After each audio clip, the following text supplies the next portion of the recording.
My name's Angus Kennedy from the Institute of Ideas, and I'll be chairing the discussion today. It's actually one of the key themes of this battle of ideas, and we want to explore just what has happened to the concept of tolerance, and in a way, if it is of much use to us anymore. We do live in a society that's become very avowedly non-judgmental, supposedly very liberal and tolerant, and very enthusiastic at the same time, often about zero tolerance policies. There can be harsh judgments meted out on those who refuse to be non-judgmental, which can raise some interesting questions about the value of tolerance and how we might go about defending it today if we wanted to. So to introduce my panel, I'm very pleased to welcome back Gáspár Tamás from Hungary.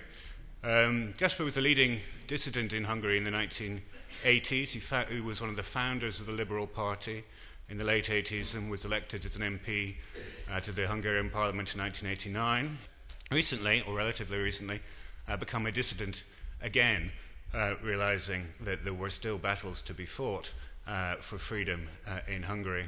The next up to speak will be Christopher Caldwell. Christopher is the senior editor at the Weekly Standard, a columnist in the FT, but importantly the author of the book Reflections on the Revolution in Europe, Immigration, Islam and the West. Third to speak on my left here is Professor Elisabetta Galeotti. As I say, very international panel. She's flown in as well for the weekend. We're very grateful for that. She's the chair of political philosophy at the University of Eastern Piedmont. She researches, and has done for a number of years now, issues around toleration, multiculturalism, the politics of respect, and has written an important book in the early part of the last decade called Toleration is Recognition. Speaking last is Frank Furedi, who I don't need to introduce too much, a kind of regular and stalwart of all these debates of the Battle of Ideas. One of the inspirations for doing this session was his new book, Tolerance in Defence of Moral Independence, which is a very important and timely, I think, claim to, or call, that we should reclaim the meaning of the word. So, Gáspár, if you'd like to start. I won't say a single word about Hungary or Eastern Europe, because that's very complicated.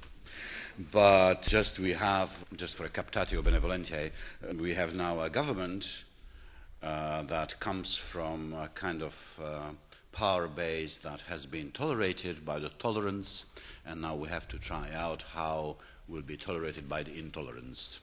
And it's an experience we had before, and it proved beneficial. It's a tough environment, and it might be inspirational again, but I won't talk about that. So what I want to talk about instead is just a very brief comparison of the origins of toleration and the conditions that have been changed and the elements that still survive in that concept and in our practice of tolerance. So when tolerance, which was religious tolerance to begin with, came into being as a concept, it needed four things. It presupposed a power that tolerates, a legitimate, recognized power that tolerates. It presupposed a truth from which the tolerated has deviated. It has presupposed an allegedly uncontroversial moral standard the tolerated could not live up to. And it presupposed a pliant public that would enforce the verdict of toleration. And toleration was, in the first instances of its practice, double recognition, a recognition of critical, defiant, or rebellious stances, behaviors, lifestyles, aspirations by a power that actually did not pretend that equal value adhered to all political stances, behaviors, aspirations, and so on and so forth. So you may know that religions and churches were classified in most of Europe in received religions and in tolerated religions. Received religions was something different. For example, in the Austro-Hungarian monarchy, until the 1880s, there have been 3 or 4 received religions, the Catholic religion, of course, and 2 or 3 Protestant denominations, Lutheran, Calvinist, and in some places also the Unitarians, and the Jewish religion followed a bit later in the 1890s as a received religion, not a tolerated religion, as a received religion, and the Greek Orthodox religion, interestingly, has not made it until the First World War, and one of the results was, of course, the decomposition of the Austro-Hungarian monarchy. But it was indeed between received and tolerated, there was a great epistemological and moral and political difference. That what was tolerated was intimated as being false, incorrect, but still within, the purview of, tolerable behavior that did not actually offend moral and rational sensibilities too much. So tolerance was indeed an abdication from complete orthodoxy, but was not an abdication from the idea of orthodoxy.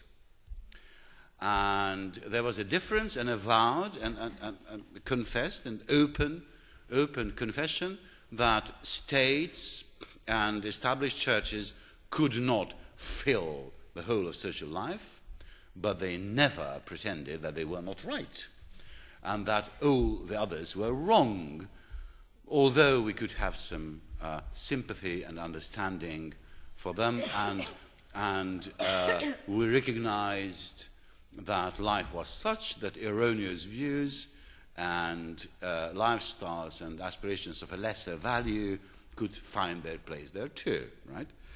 So toleration was granted from a position of power and from a position of orthodoxy and from a position of a very well-defined epistemological and moral truth. This is how it began. Now, if you look at the concept and practice of toleration today, you find something very different, of course. It has an emotional connotation of a gutsy and tough attitude of a vibrant civil society that is defending itself, its variety, its diversity, its cultural and political and religious and philosophical and moral diversity. So tolerance is not any longer something granted from a position of power and truth, but a condition of aspirations equal in value, of life forms and lifestyles equal in value. That's a fundamental condition of society in which there is a competitive and agonistic coexistence of various life forms and various aspirations and lifestyles and discourses and what have you. Now, this is, of course, is a very great difference. It is a very important difference too.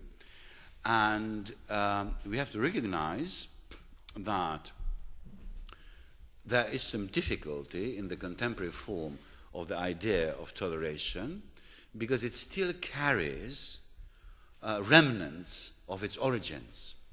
Toleration still presupposes, if not a very strong power, at least a kind of power that is now constitutionally forced to concede the equal value to its competitors and rivals and challengers, which is a very intricate position if you think about it. And so if, for example, I attended a discussion last evening about political theatre, where people with whom I otherwise politically happen to agree said, that political theatre was defined, at least in this country and at this moment, by a very strong desire for change, and an activist political theatre that at the same time is state-funded wanted to change the regime. And that reflects back very interestingly. If the state is granting seditious and rebellious aspirations, the equality and rights to the theories and discourses sustaining the present-day system as it is, then of course the legitimacy that all governments aspire to and what the electoral systems are nowadays supposed to underpin, of course, is of a very limited validity. If rebellion, if sedition, if dissidents are recognized as of being of equal value to state-sustaining and staatstragend, as the Germans express it, underpinning state power, are recognized to be of equal value, this, of course, confers legitimacy to the rebels, but, of course, takes away from the legitimacy of the lords, of the masters, and which is, of course, an unresolved situation described in terms of tolerance. That, of course, is very characteristic of the present day, of this moment, and which has a very precarious balance, which presupposes at the same time the old dispensation, to a certain extent, where there is power that is granting toleration, but also it presupposes something very different, meaning an equality in legitimacy between the pros and the cons, between the masters and the rebels, between the orthodox and the heterodox. And that is very characteristic of the very precarious and precariously balanced moment which we live, and which is very uncertain in its philosophical foundations. I'd like to start by making sure that we're all on the same page about what we mean by tolerance. And I was thinking that I imagine most of the people in this room know who Eddie Murphy is. He's a great American comedian. About 25 years ago, in the mid-1980s, Eddie Murphy used to begin his routines by walking into an enormous amphitheater holding 15 or 20,000 people. And he'd walk up to the microphone, sit there for a minute, look into the audience, and he'd say, "Are there any faggots in the audience?" And there would be this deafening silence. It would go on for like 10 or 15 minutes, and then he'd say, "Good, let's talk about them." Now, that would not happen today. I feel certain that would not happen today. And what does it mean that it would not happen today? Are we more tolerant or are we less tolerant than we were at the time? Well, obviously we're both. We're more tolerant of gays. We're less tolerant of people talking about them. I recognize that Eddie Murphy, as a black comedian, is a special case, that there's a certain dispensation that minorities have for speaking about issues of minorities. But I do think that this is a very instructive episode. There's a real tension between tolerance of different people and tolerance of different ideas. And one seems to wax as the other wanes, and I wonder why that is. I think of the two, tolerance of different people is the question with the least ambiguity. It's something that we feel we've resolved. Tocqueville said that equality was the great passion of democracies, and we like to think of ourselves as democrats, and so. In all of our constitutions, you know, our Western constitutions vary a lot, but in all of them there is some sort of provision for equality of citizenship. And in a legalistic age, that turns our constitutions into real fine grinding mills that grind away every last bit of inequality, of station, of how you treat people in different groups. And so our societies are tolerance machines. If you ask questions like, should blacks be allowed admission to a local golf club? Should women be allowed admission to a club that has historically been reserved for men? Should the succession to the British throne be given to the firstborn child rather than to the firstborn male? Actually, you know, as soon as you ask these questions, you know how they're going to be resolved politically or constitutionally or in courts. And so inequalities tend to get ground away so that we begin to focus on issues so small that previous generations would have been stunned by them. One that interests me is the so-called digital divide. If, for instance, 50% of American-born Americans in a given community have access to the internet, and only 42% of immigrants have that access, we go into a great self-interrogation about whether that's a failure of tolerance. There's certainly a kind of a democratic grandeur in a country that's so solicitous about treating its citizens fairly, and it may arise from our past failings in that department. But I'm not sure that this is an advance on all fronts for rights. Most rights are rights to do things differently. They're rights to diverge from how others do things. And as such, they wind up being rights to creation of inequalities. And I was struck by one interesting question surrounding tolerance. I was struck when reading a book by the Harvard political scientist Richard Tuck about Locke's idea of rights, and this must come from Locke. But I was struck by the idea that there's something like a conservation of rights in the same way that there's a conservation of energy in physics. It's very hard to create new rights. And I worry about the effect of tolerance on our other rights, because oftentimes when you want to create rights, the only place to find them is in the rights of others. And that strikes me as the great conflict that tolerance brings up. Thank you.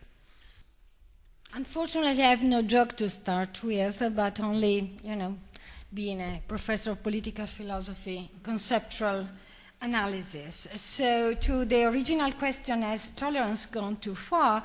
I would answer that tolerance needs to go farther and farther, but in order to argue this point, I need some qualification and some conceptual clarification. I think that we need first to distinguish between the tolerance as in the horizontal dimension, as the virtue that we may have with our fellow citizens, so at the horizontal between two social parties, and the toleration, I would call it toleration, and the political dimension, the vertical dimension. I think that this distinction is pretty important to clarify how the debate has been developed. I think that I take what Tamás said about the origin of tolerance. I subscribe what he said, and so I would start with what is the contemporary concept of tolerance as a horizontal values. The horizontal virtue of tolerance means the suspension of interference with actions, practices, and conducts which the potential tolerator has objects to and possesses some power to penalize or obstruct. So there is still the problem of power, asymmetry of powers. There is the idea of interference, of objection to something and the power to interfere, and then the refrain from interference. Now, the point is, why is suspending our power of interfere with something that we think wrong is a good thing? Where the value of tolerance lie? Well, the value lies in the reasons for non-interference. We should win over the reasons for objection. Such reasons baked in tolerance can be just prudential, such as love for peace, or epistemological, such as the value of pluralism, or moral, that is, respect for other people's capacity to judge for themselves. But no matter how sustained, tolerance is a virtue only within limits.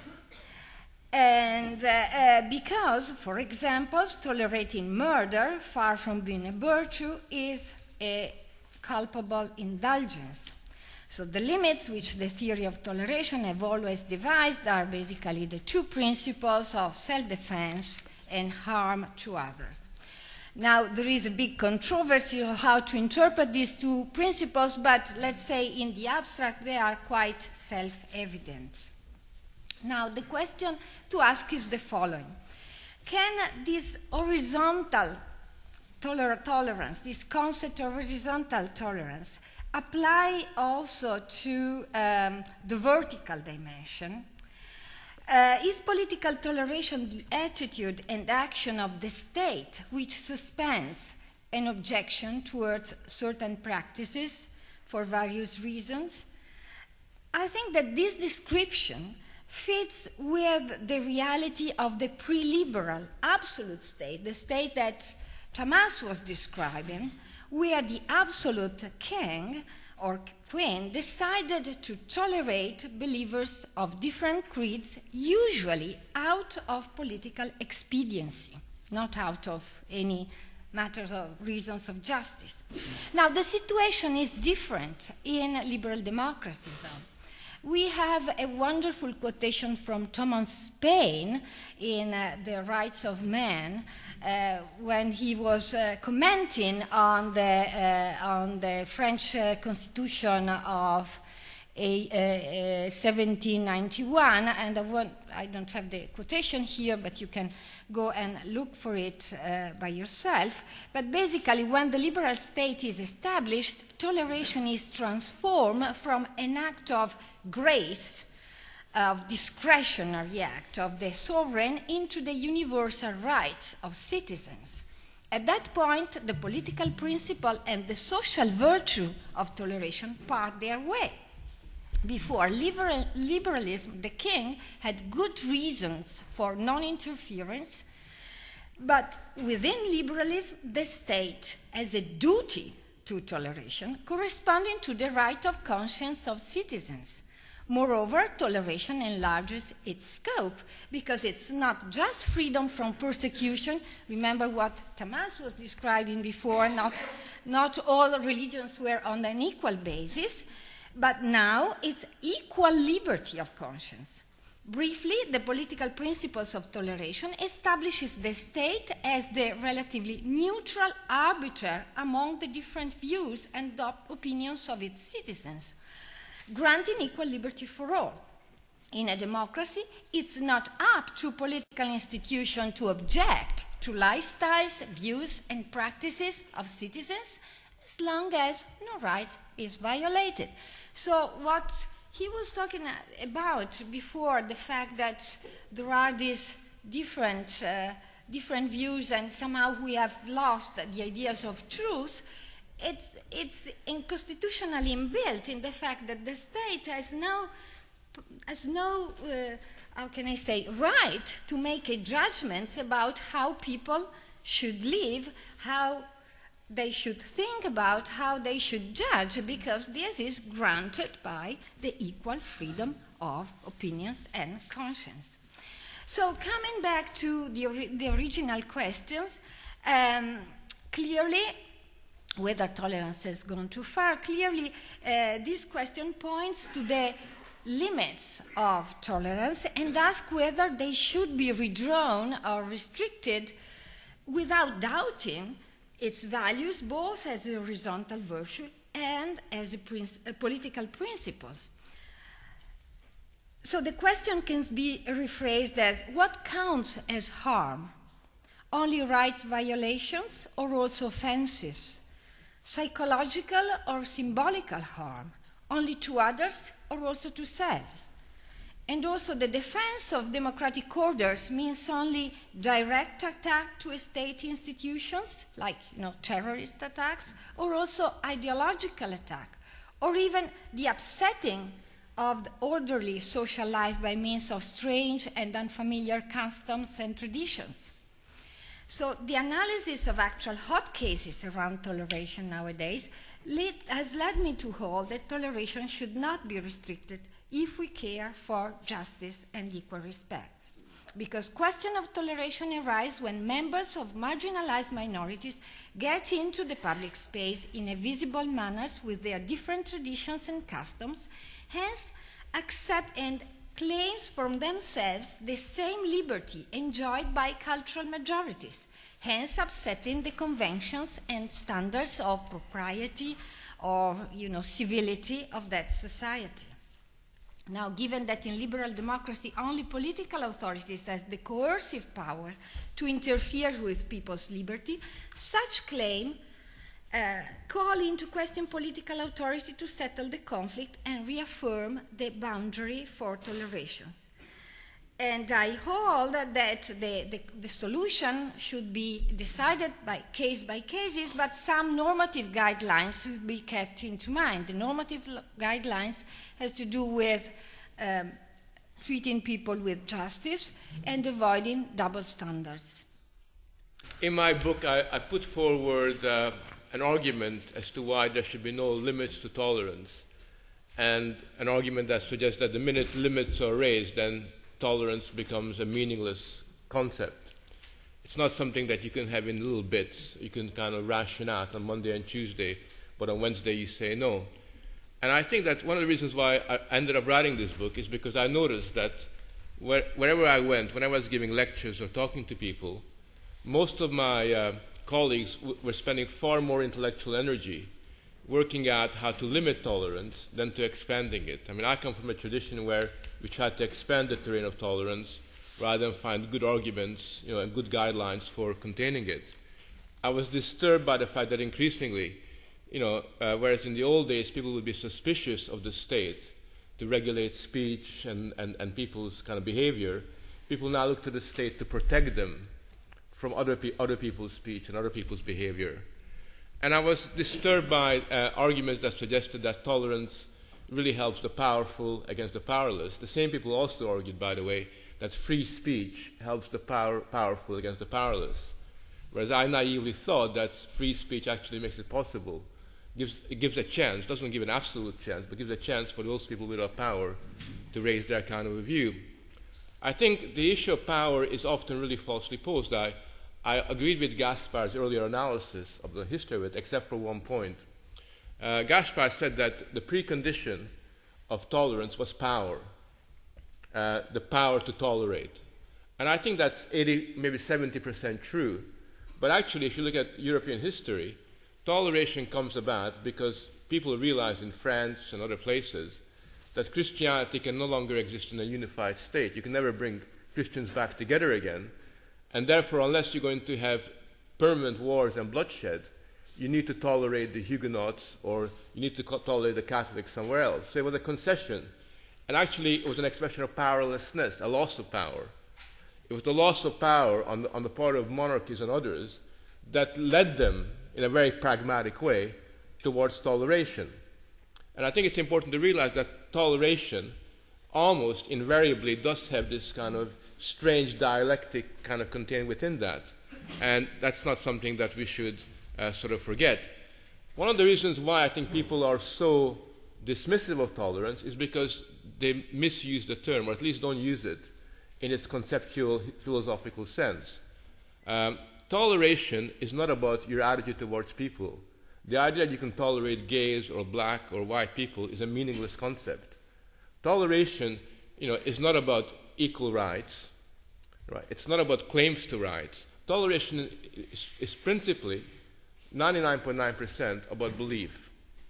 Initially about the freedom of religious belief, the freedom of individual conscience initially, and gradually with the Mill's kind of liberal reinterpretation of that, it's about beliefs in general, the importance of conflicting opinions having a chance to express themselves in order to kind of clarify those kinds of views.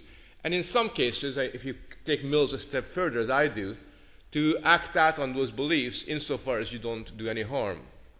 So there's a kind of possibility to go in that direction, but I think for our purposes, toleration is about belief, and that's really where all the big battles are.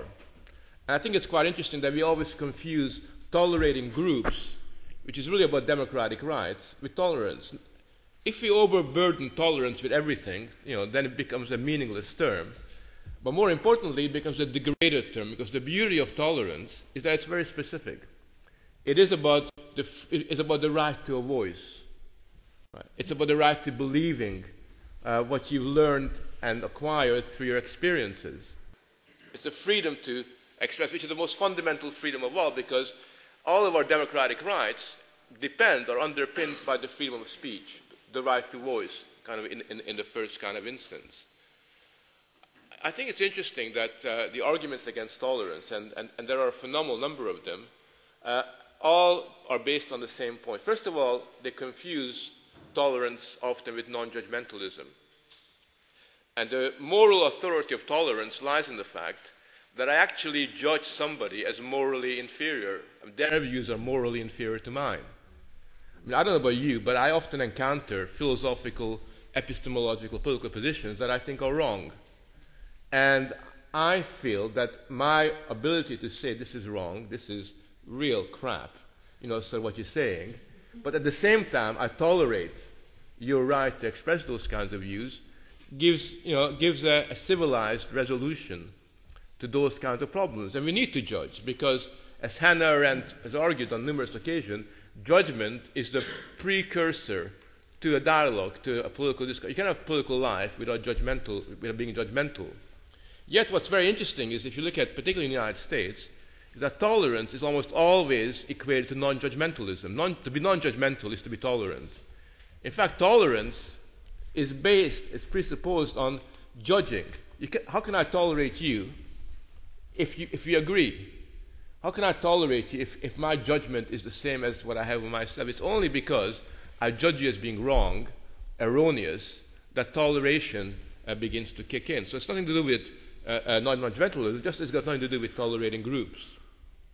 Myself, I think that the main reason why a lot of people who, in a different world, would have not gone down this road, the main reason why people have become so suspicious of tolerance and kind of almost reinterpret it as some kind of power game that the rich use against the poor, or the state uses against people, or it's something that we've got to really police, is because we've lost respect for moral independence.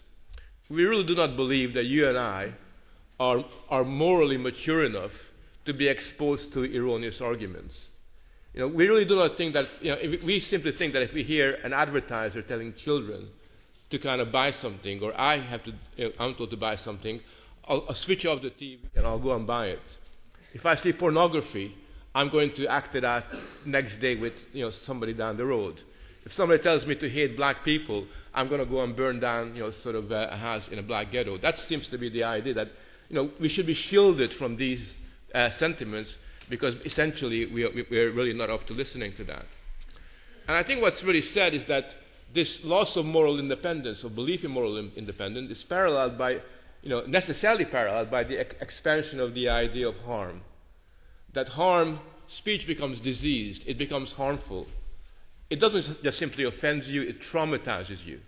And therefore, if I tell a dirty joke, or if I make a joke at your expense, if I disrespect you, then that's going to lead to a situation where you're damaged for life. You're going to be scarred and have all kinds of psychological diseases. And this expansion of the harm to emotion and beyond emotion to existential harm leads to the increasing regulation of belief and speech.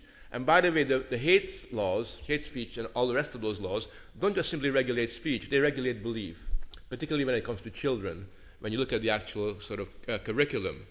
So I just want to end up by saying that there's many reasons why you need to be tolerant if you're genuinely open-minded and liberal. But one compelling reason, which hopefully I'll have a chance to discuss later on, is that unless you stand up for tolerance, you accept the steady erosion of individual conscience, and most important of all, of the private sphere. In terms of individuals and groups and application of tolerance to them, because there's some differences and emphasis on the panel, a lot of the way, and I think Christopher usefully brought that out with the Eddie Murphy example, is that we seem to be told you must tolerate gays. Gays are over here, or blacks are over here, or any marginalized minority lifestyle group, or we are told that they should be tolerated. and usually they have to be afforded tolerance because they suffer in this argument from the intolerance of a majority over here who is racist or homophobic or xenophobic. So often tolerance is used in that way, but is that right? I mean, Frank seems to be posing a challenge to it, and certainly the classical liberal account of tolerance is that it's something that's vital to protect individual belief and individual conscience and nothing to do with groups at all. So that, can we just explore that for a moment? I mean, Gaspar, do you want to give us your quick thoughts on that? The focus of the idea of tolerance is indeed refers to beliefs. But beliefs, of course, are engaging personalities, are creating politics, are creating communities. So it was never purely that. When toleration or tolerance referred to unorthodox religious beliefs, those were not only beliefs, but they were beliefs of more or less organized communities that created immediately great problems in terms of internal warfare. And as Christopher said, and Frank Furedi too, that it was the fear of civil war that, of course, persuaded the rulers to grant half-hearted rights for minority groups. But if I can just show to you that, just in a few sentences only, that this is still a question of beliefs, let me quote to you the only characteristic belief that is actually prohibited in Europe. Negation of the Holocaust is being punished in several states. In France, for example, in Germany. It has been punished in my own country. There's a law prohibiting negationism, that is denial of the reality of the Holocaust. Now this has been changed to deny the horrible deeds of National Socialist and Communist regimes. But since National Socialism was not a Hungarian thing, this is a very interesting formulation, but this is just in brackets. So we have a system in Europe in which almost all thoughts are allowed to be voiced, but if you say that the Holocaust did not take place, you go to prison, as Roger Garaudy, the former secretary of the Central Committee of the French Communist Party, has done. And now, why was this exception from the general rule of freedom of speech accepted? That's what's interesting about this. Was accepted by people who usually regard themselves as tolerant and as Democrats and liberals and so on. Otherwise, the majorities, the legislative majorities, wouldn't have come together to have these rules accepted. Because, you see, like in the olden times, people said that there was a limit. There was a limit. There was a limit. This was not only very dangerous that, that Holocaust denial might have created political communities of Nazis. The Nazis still exist, and they are still not taking over, and quite independent of this law. But what was in the mind of the legislator? Well, the legislator was that there was a limit beyond which the dignity and political identity of European political societies was endangered. Because our identity is not any old identity. It's an anti-fascist identity. It is an identity that comes from 45. And we are not any old society. We are on one side of that divide that has been created by the Third Reich and by the Second World War. Right? Quick sentences, you say. And, yeah, they were quick, but they were numerous. I want to just bring it back to the individuals and groups. Elisabetta, what do you think? Should tolerance be for individual belief or extended to groups? Well, it is for individual belief. I mean, it is generally speaking for regards to liberty and interference with people's liberties, but I would say that the liberties of individuals as separated from groups is not particularly interesting from a social and especially political viewpoints. No one would have cared if Luther would have been alone and would have claimed to pray by himself in his own room without being seen by anybody else. The fact is that Luther got the power of the German prince behind himself, and so there was a political might, and that was what creates the problem of toleration in the beginning. So what I would say is that, especially nowadays, we see that behind ideas, behind not only ideas, but also conceptions of the good life, lifestyles, there are not just individuals but groups, and usually are groups in a minority position in that society. And it's true that the tolerance should not relate to way of being, such as being of a certain color, of being of a certain sexual orientation, but tolerance has to do with implications of that. Like, for instance, people of a certain sexual orientation cannot adopt children, cannot get married. So these are restriction of liberties following from a certain difference, which is not chosen, but which is received.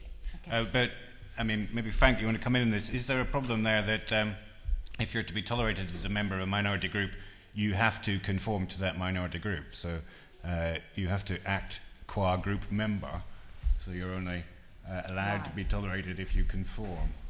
Why? Well, I don't see a problem. I think you could say that it's illegitimate not to allow gay couples to marry or to bring up children, and you totally support that right, whilst you could be, make jokes about gay people in terms of your speech act. So you can do both of those things and be tolerant. You could be critical of a particular lifestyle whilst giving that lifestyle complete freedom to express themselves in the way you do. But I want to get back to Holocaust denial, because I think that Gaspar's point raises some very interesting issues that were there from the beginning. Because if you know about English history, when Locke argued for toleration, he basically made the point, we'll tolerate everybody. He had limits like EU has today. And you could tolerate anybody except Catholics and atheists. Right. And you couldn't tolerate Catholics because they were loyal to foreign power, therefore disloyal, and you couldn't tolerate atheists because they had no loyalty to anybody at all. And that was their Holocaust denial. That's where they drew the line. And it's interesting because my argument is precisely about Holocaust denial, that it was fundamentally wrong to ban Holocaust denial. And because once you say that certain things cannot be said, it creates a culture, cultural prelude for other things. So it's not surprising that the Hungarian government now treats the Stalinist regime, that you cannot deny, and the Armenian sort of denial of the Armenian Holocaust now cannot be denied.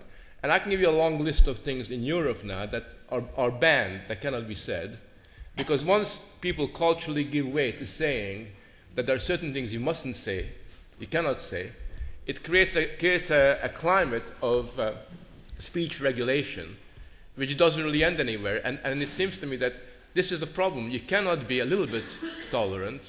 You cannot be 80% tolerant. You cannot say there's one exception without courting a disaster of where other things will become banned by other people. And that's why I've always argued that it's far better to debate those idiots who deny the Holocaust and to put them under pressure than to look for bureaucratic solutions to kind of hide them in a way like that, even though it offends a lot of Jewish people who've gone through that horrible experience.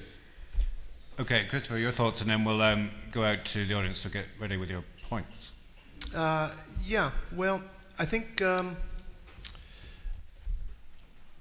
one of the reasons why the Holocaust is isolated, Holocaust denial is isolated as a particular problem, is that looking at it as kind of a sort of a virus of the kernel of a bad idea is an alternative to another explanation that European peoples can give for why the Holocaust happened, which is that it's something that the mass of the people wanted to happen and colluded in having happening. And that is a truly horrible thought. And I think that to pin this misdeed on a fringe element can console these people in their historical memory a bit.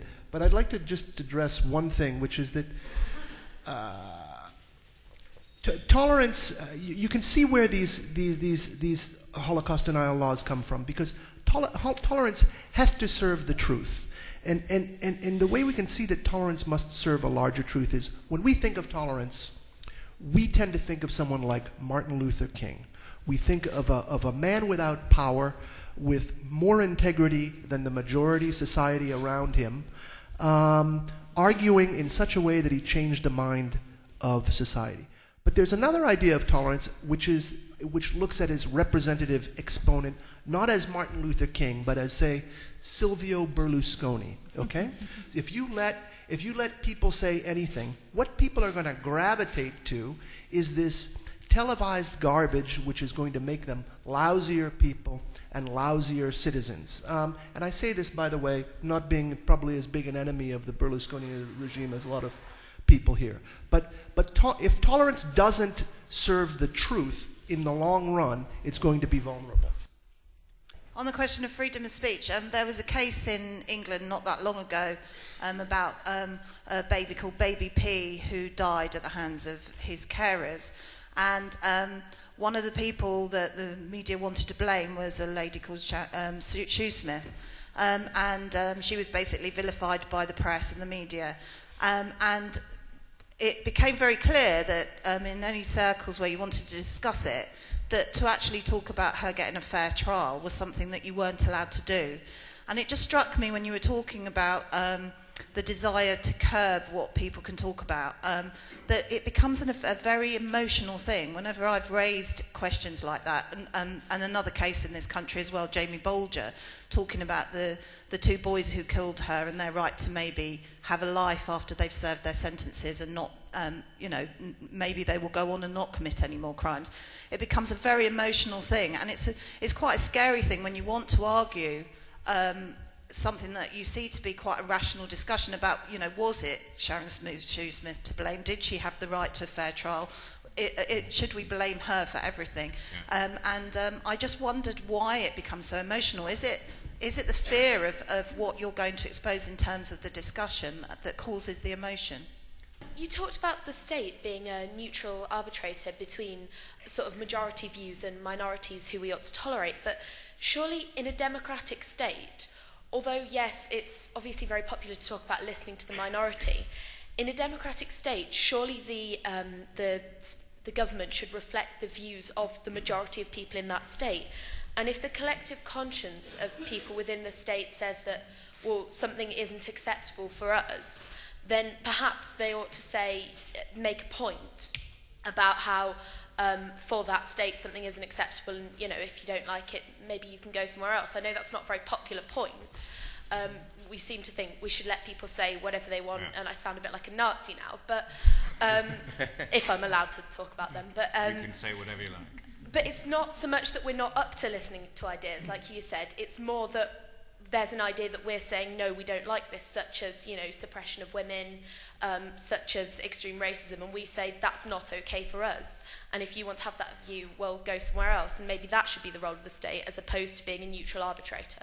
I just wondered if Frank Furedi could, and the other panellists as well, could maybe say a little bit more about the point that you made, that it isn't just speech, but it's belief and kind of consciousness that gets policed through this, and how this works its way through. Because I remember the day that my son came home from school and suddenly could no longer describe half the people in his class, because whereas previously he'd said they were dark brown, light brown, dark, describe them basically as he saw them, suddenly he came home and was no longer able to use that language. And it almost seems that a vocabulary goes for young people in that sense. I'm not sure I agree with Christopher Caldwell that tolerance must serve truth, because unless you mean a broader truth, I'd like you to explain, but you know, there are all sorts of things that I absolutely think are untruthful, but I would tolerate, whether it's creationism or even environmentalism, that I think for the large part is not truthful. But I certainly think we should tolerate it. I get a little confused about the distinction between tolerance when it takes the form of a discussion about free speech and then the broader discussion of what we've been talking about at the festival quite a lot, about things like morality and making judgments and decisions, because I think that it's a tricky area now, and as society's lost its ability itself to have a moral view. So I think things like honesty and justice and civic pride and integrity are things that we maybe personally we want to promote and then argue and criticise one another about, and that wouldn't damage us and impact us somehow hurting us.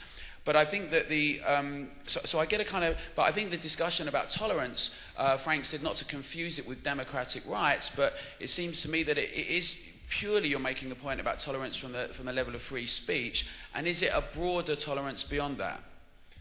Well, I have first to answer about whether to restrict or not restrict Berlusconi, because I feel I have something to say about that.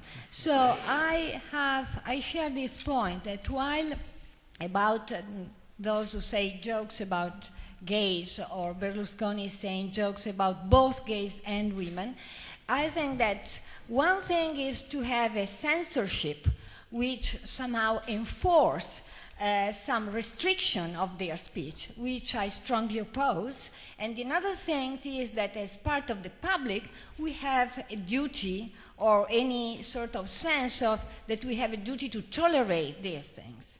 I think that there are no reason to tolerate these things, but just as a matter of dialogue in the same context. I mean, if I were there while Berlusconi said that horrible things about both women and gays, I would say, I don't want to hear to that. This is very offensive. But that is not to censor this person. It's just not to let him go free. So that there are two different. One thing is censorship, and the other thing is a sort of non-judgmental attitude that anything can go, and that's fine. Perfect. Okay. And I had, but I don't. Let's go quickly. If I can come back to you. We come back okay. later. I'll answer the question about why we believe tolerance serves truth. Well, we have democracies or representative republics because we believe people are capable of weighing evidence, and we have tolerance for the same reason. As Louis Brandeis, the American jurist, said, sunlight is the best infectant. You put information out there. So you might dislike creationism, but the fact is there's a very large body of evidence about the origins of the earth that people can weigh and judge. There's a fossil record. There's a genetic record, and we assume that in an open world where there's no friction between ideas, the stronger argument will defeat the weaker. Now, there's a problem with this. It happens to be the same argument that gets made for the free market, but that is the same argument. That is the argument that's made for tolerance. Frank, anything you want to come back on? Well, I agree with Christopher that tolerance should serve the truth. The question is, how do you arrive at the truth? And my argument is by allowing every opinion to be expressed, even the most erroneous opinions, even the most appalling opinions, because it's only to the clash of those views that people genuinely gain to understand what's really wrong with that. I also think that we have a very big problem, because it seems to me that once we begin to create a legal regulation of speech, it also leads to a cultural regulation. And somebody asked this question about children. Now, I've got a son who's now given up geography, and the reason why he given up geography, he loves geography, is he got sick and tired of telling teachers what they wanted to hear about global warming. I mean, if you look at the geography curriculum in England, nothing to do with continents or mountains or rivers. It's all about being environmentally guilty and recycling your life. And that's what he's got to say. If you're going to get your GCSE A stars, you're not going to get it by engaging in an argument there. So we do have a problem where there is all kinds of ways in which people's ideas, their internal life, is being regulated and colonized, which is why I think we should be able to rebel against it and for the truth, sort of kind of take a stand on these things. Gaspar? to address what this young lady said here, it's a very important thing. Should a democratic society, where the majority view is anti-racist, for example, tell the minorities to shut up or to leave? There's two things here you must differentiate. Well, I don't think the state should really prohibit the voicing of such views, but there's something that you're not taking into account. Political struggle. There is, indeed, we have the right to fight those people who are voicing despicable views. There are various methods. This is what democratic politics is for. And also, not only struggle, but there's persuasion. In a free exchange of ideas, you can persuade people that they're wrong. And here the element of truth comes in. And this is why I don't want to debate people in prison. So if, Nazis are in prison, I, as a Democrat, am disinclined to call them swine. And while they are free, and my partners in debate, I'm free to call them swine, and I will. I was just wondering why we see tolerance as having been eroded now, because even as far back as Mill, even Mill made provisions for the limits of tolerating free speech. The famous example of shouting fire in a crowded cinema, for example. And it seems even more strange when, at least, objectively, we seem to be at a time where, there's the very least challenge to, the sort of ideas of general society. So, if anything, we should be more tolerant, we should be most confident. But we seem to have gone the other way, and I was just wondering if anyone's got, any sort of answers for that. I think sort of key to understanding the rise of the new intolerance is the expansion of the harm principle, especially harmful sort of speech. So in that sense, I agree with sort of Frank. What I wondered, Frank, though, is if you were a bit dismissive of the role of identity politics and the way that a lot of groups started to argue for the politics of recognition, and it became a recognition of their vulnerability. Because I think it was Charles Taylor who said that misrecognition is a grievous psychological wound. So you got these sort of groups now almost demanding to be offended, emphasising their vulnerability, and that then leads to sort of any form of speech being seen as psychologically damaging, which then leads to calls to limit that very same speech. I wonder if there's an objective kind of basis to tolerance or intolerance, because as I see it, the form of liberal tolerance that emerged in, say, 1700s was grounded in the institutions of the public sphere. So Mill's not actually that concerned with the state. He's concerned about the relationship between people in civil society. So it's about the engagement between truth and falsehood and the battle between people, discussants in a debate in a particular sphere.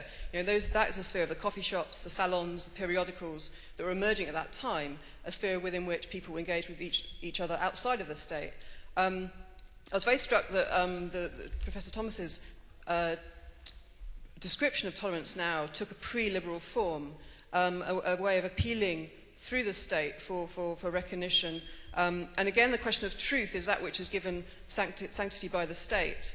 And so people see, if they believe something really strongly, they see that as akin to oppressing the other view. So if you're vegetarian, you want to ban veal transport. If you're atheist, you want to ban halal, and so on. So the expression of the view is equivalent with the oppression of the opposite, rather than as Mill saw it. The expression of truth only exists through the battle with falsehood. I think we've lost that engagement in civil society outside of the state, and we only define truth and falsehood through the state, and they mediate our relationships to one another. So what has happened to our institutions to lead to that situation?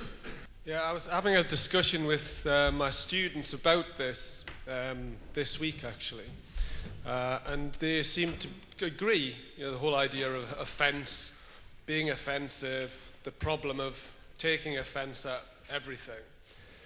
And it was quite an interesting discussion. And then I thought, as an experiment, I would insult a couple of them. So I did. And I just said, your T-shirt's crap. And I called one of them Specky. Right? And there was a sharp intake of breath, right, by these kids.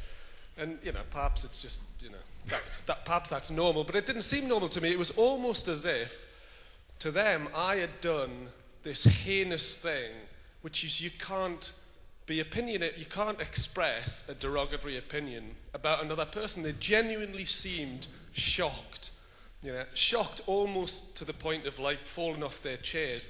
And I just said, your T-shirt's crap.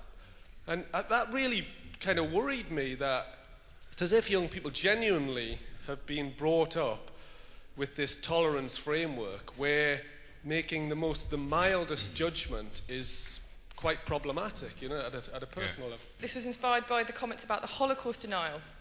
And I think Chris's comment about the preservation of truth, tolerance as being a tool to preserve truth, which you seem to kind of back off from in what you then said subsequently, that, the idea is getting things out into the sunlight and actually being discussed.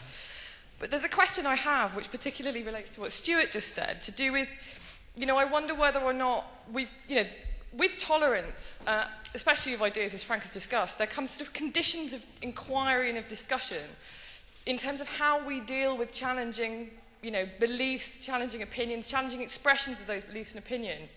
Do we just, go, oh my God, you've said something that upsets me, I'm going to, turn away from this? Or do we actually engage with it in a constructive way to go, well, actually, no, your position is incorrect for these reasons, with an understanding that, positions are better or worse supported by argument, for example. So I just wonder what the panel had to say to do with the kind of social conditions of tolerance that underpin some of what you're saying.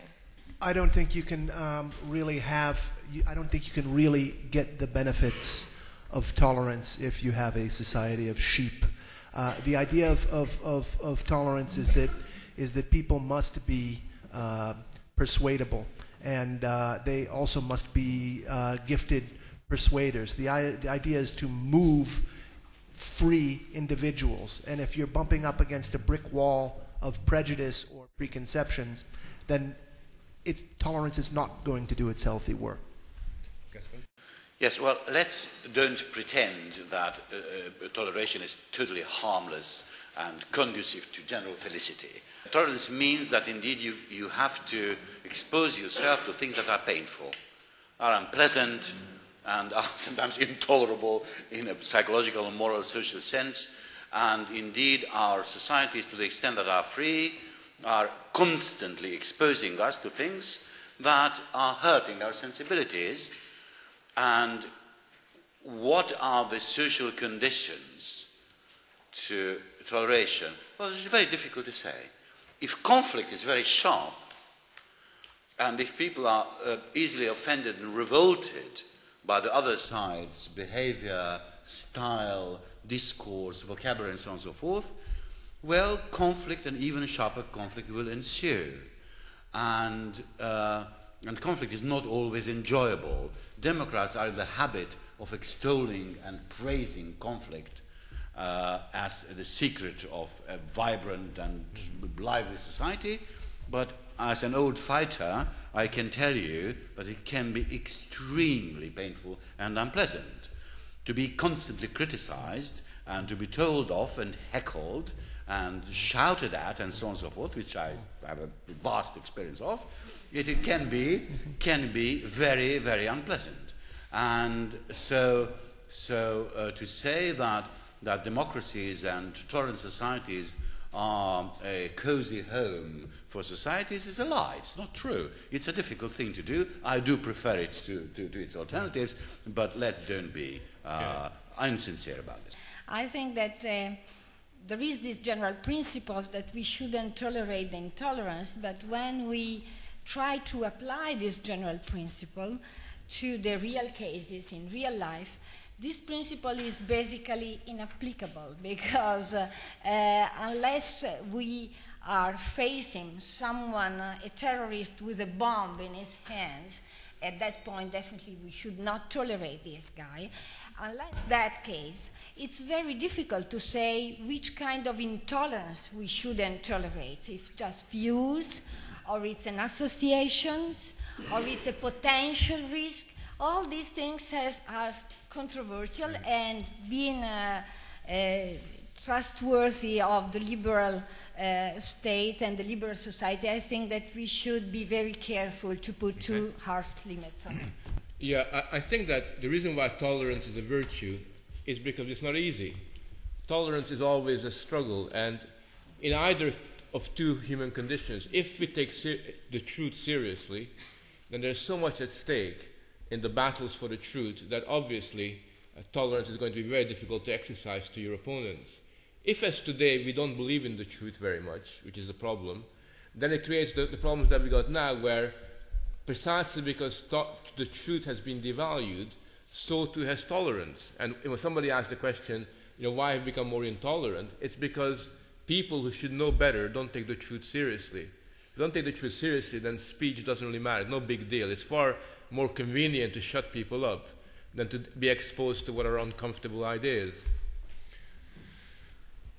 Hello, I just wanted to raise two issues. One issue is about regulating the speech and how the tool to do it, political correctness, actually, I think, is a conservative weapon.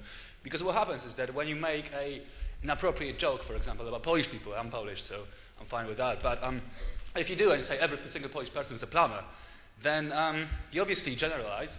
But I think you highlight a very important issue, that is that there is a fear amongst the working class that the Polish working class is taking over their jobs. And I think that's a justifiable fear. And by not being able to say that, I think you also make it easier for the system not to tackle the problem or not to do anything about it.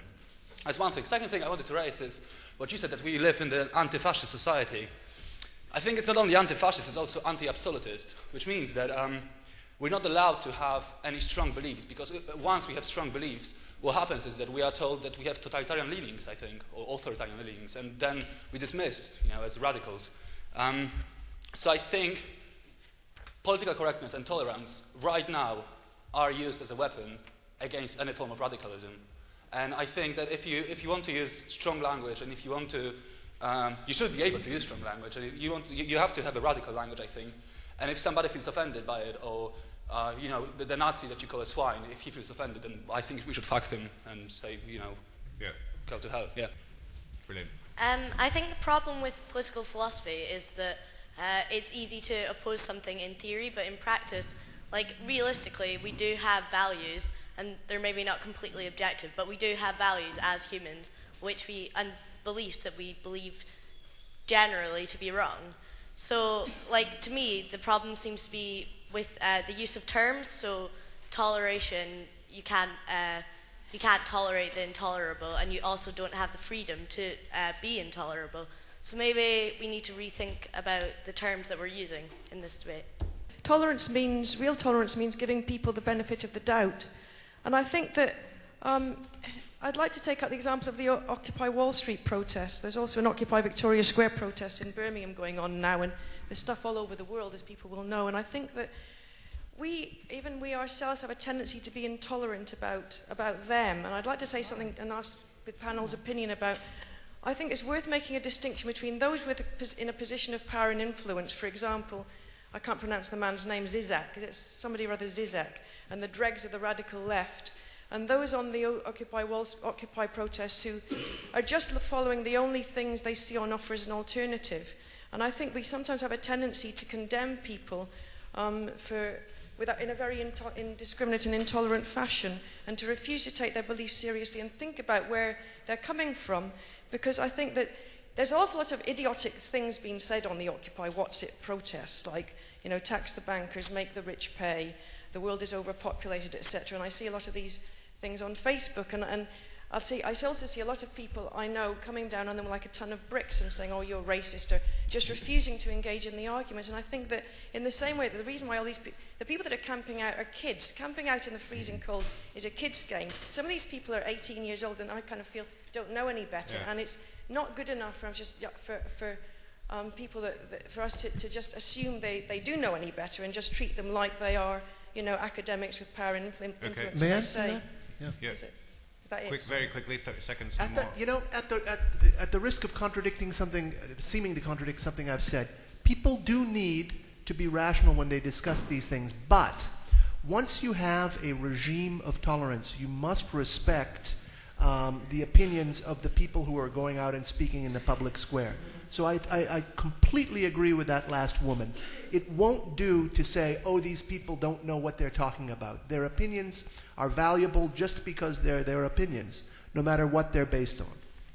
I'm not so sure on that. I mean, I think they might just be plain wrong, but you can disrespect their views entirely, That's right. as I do. Valuable might be the wrong word. Yeah. Yeah, I mean, you have to. If you think they're being idiotic, they have to disrespect them. But at the same time, you value their ability to express those things, because we need to clarify the issues at stake. And I do think that one of the big problems that we have is we're scared to disrespect. And that's the way of saying we're scared to judge. I mean, we really become very inhibited about judging people that we see as being our moral inferiors, or who we see are in some shape or form utterly wrong. Isn't what we're seeing today the intolerance of incivility? Whereas in the past it was the intolerance of ideas that people thought were dangerous. So whether it was religious ideas undermining the authority of the state, which was based on a particular religion, or political ideas which were dangerous to the state. When people say that something cannot be said today, it's basically because it's rude. In which case, the question is, why can't we enforce civility informally as we used to? Yes, it's mainly for Frank, but to anyone else on the panel as well. On the relationship between Frank, you mentioned it, truth and tolerance, and why there's a correlation between increasing intolerance and a decreasing valuation of truth.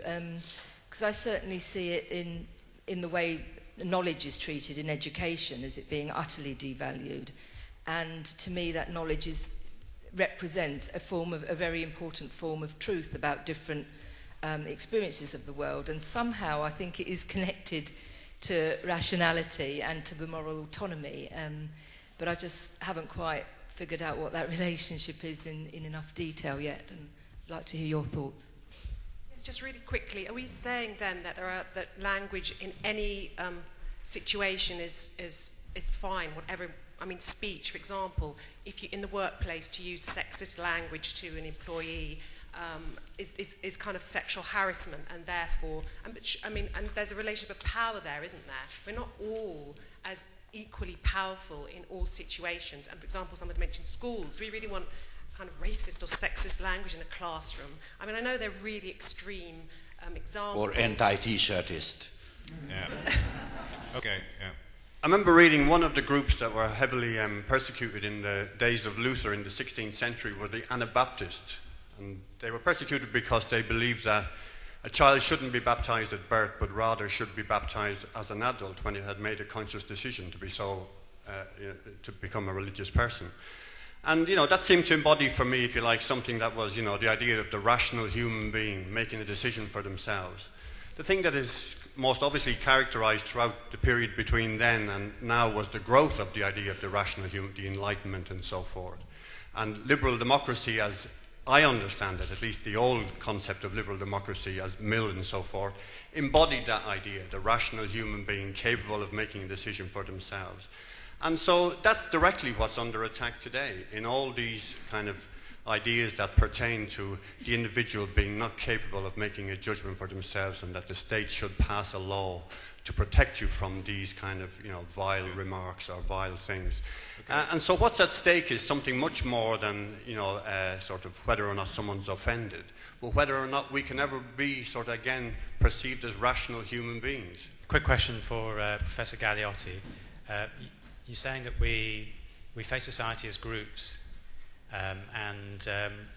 so presumably the protection of us as being within groups then should be around speech codes or informal or informal regulation of speech and conduct to prevent harm. But surely that's in conflict with the kind of free interplay of ideas, allowing us to arrive at truth. You folks are too sanguine about the rational capacity of our fellow human beings. I don't think that we live in a society in which there's a pure rationality simply available for all citizens by the virtue of being born. I think that we are all misled by the complex and obscure nature of contemporary society, late capitalism, and we should be tolerant at the same time as knowing that many of us, including the present speaker, are easily misled by the complexities and the lies that are covering what we would consider reality. Reality is not immediately available, and therefore our rationality is severely circumscribed, and we shouldn't be too optimistic about this, because then we will very seriously. First thing, I do not share. Well, I do not share the common view that seems to be the common view here, that there is a strong connection between toleration and truth. I think that there is very little connection. I think that toleration has to do with interfering with behavior, conducts of people, not with their lifestyles. And the problem whether their views and lifestyles are true or not is not so relevant. The relevant is how do we treat people that we think are wrong. So that stays whether we are relativistic, whether you have different ideas of truth, etc., etc. So that seems to me an important point to make, because everyone seems to agree about this point. The gentleman who talked about the Anabaptists and the woman who talked about sexual harassment, I think, capture the essential problem. When we were talking about rationality, and when we have a religion, that's where when religion evolved to become more Protestant, to become more intellectual, to become more a matter of ratiocination and less of behavior, it became much easier to include in a regime of tolerance. Where you have problems with tolerance is where it becomes impossible to separate words from acts. If a boss at an office says to his subordinate, "Hey, you look really terrific today. Let's go out for a quickie at lunch," that's not just a bunch of words. So the problem comes when you have when you cannot separate words from acts. Frank, your last thought. Yeah, the diseasing of speech comes about when the truth becomes negotiable, and therefore we live in a world where we're far more interested in protecting people from conflicting opinion than the truth, and its impact in education can be seen in all kinds of ways. In England, for example, teachers and university lecturers are no longer allowed to use red pen when you kind of mark people's paper. You got to watch the comments you write. If you're a parent, as I am, and you go to a parent-teacher's evening, all you ever hear is how good your children are. Every child is an Einstein, because the idea that somehow you would criticize a child is just too painful for that parent to bear. And what we see in miniature in education about the falsehoods that thrive when we become intolerant, when we disease speech and we become concerned about the impact of speech, become far more important when you look at the political and public life, where we end up becoming so obsessed with people's identity, where we are so scared not to respect, that we lose one very important lesson of humanity, which is that respect is not something you just give, it's got to be earned. Okay, can we thank our panel?